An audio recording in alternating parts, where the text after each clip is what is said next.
Girls here. Thanks for coming on today's episode. This week, like every week, I'll be talking about natural living and healthy tips that will get you to rethink how you live and what products or habits you can easily change to better your life. So let's get started. Hey everyone, I hope you're having a great day today. Well, our topic this week is achieving success through habits and goal setting. Now, what is a goal? The dictionary states that a goal is the object of a person's ambition or effort, an aim or a desired result. Now, we know each person has different ambitions, but how different people get to each aspiration is almost always the same. There is a formula for almost anything in life, including that of achieving success through habits and goal setting.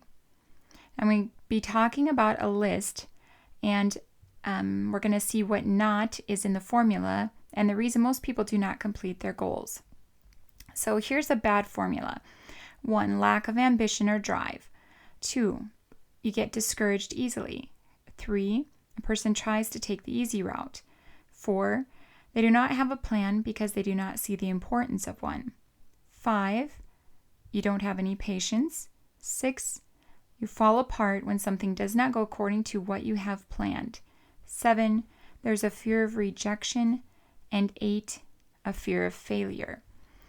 According to the University of Scranton, a whopping 92% of people who set New Year's goals never actually achieve them. That leaves 8% of us in a very elite category of goal achievers. Now, an elite group, all right, this percentage is huge. So what is it that 8% are doing differently? Well, we're going to talk about it.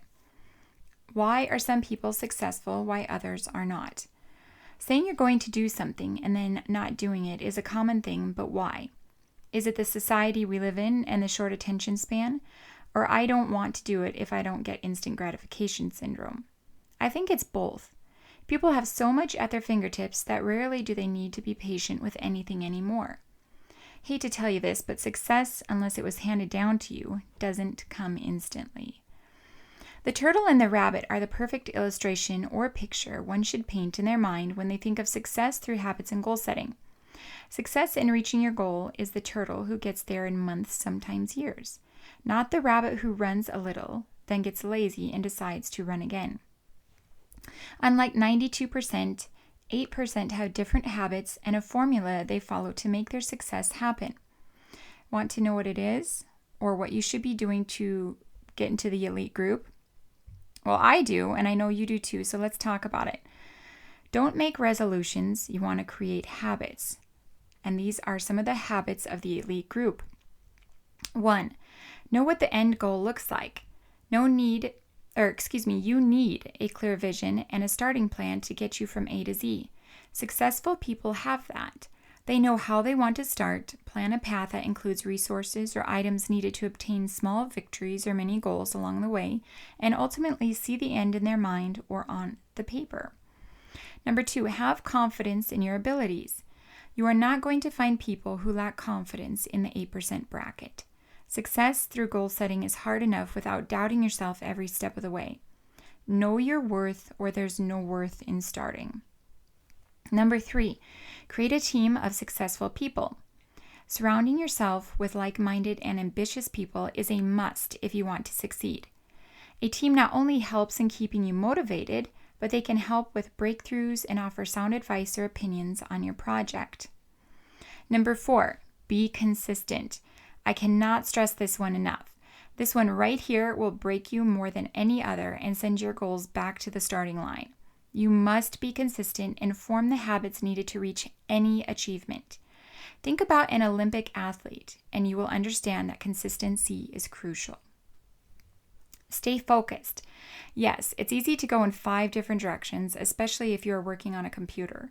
However, if you can't remain focused, slowly but surely the work required to achieve the small or big steps needed will not get done, setting you back or keeping you under that lazy tree where the rabbit is while someone else works their way to the finish line. 6, use affirmations.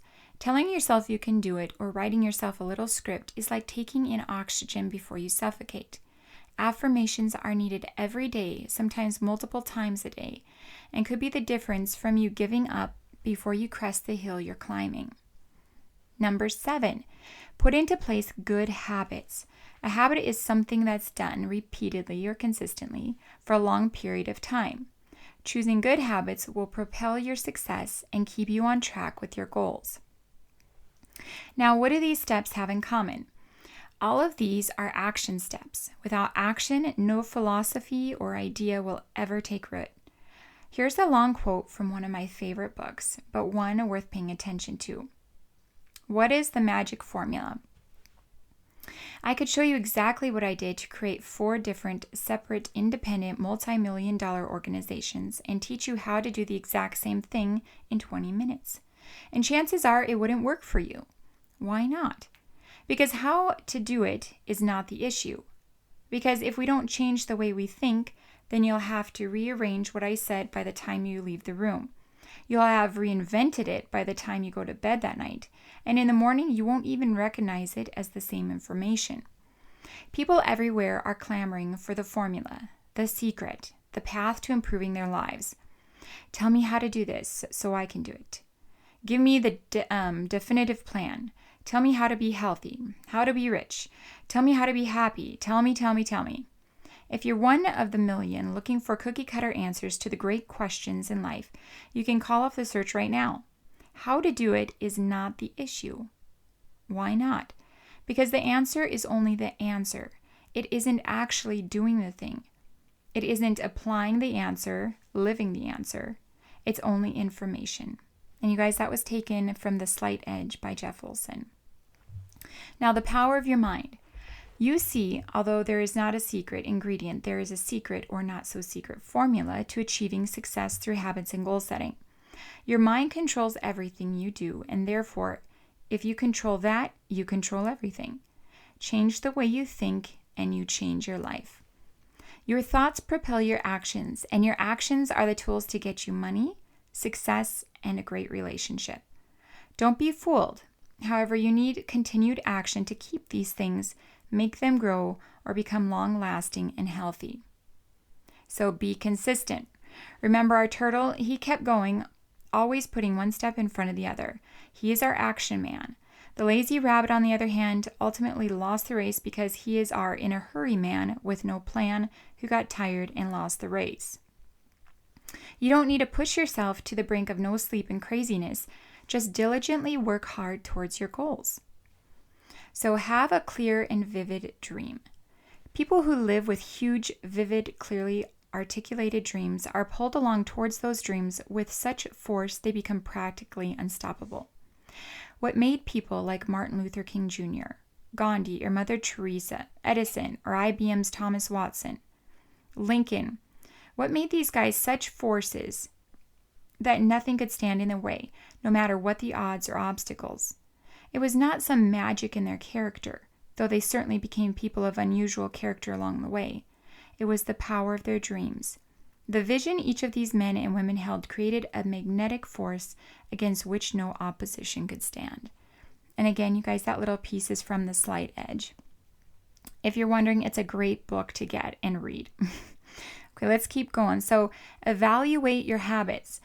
Remember, though, you not only need a vision, but the habits and heart to go along with it. Habits you form and repeat each day determine your outcome. For instance, if you write every day, you would become a writer. If you swim, you would be a swimmer. Your actions and habits form what person you become in the future. So building good habits in 4 simple steps. First, there is the cue. The cue triggers your brain to initiate a behavior.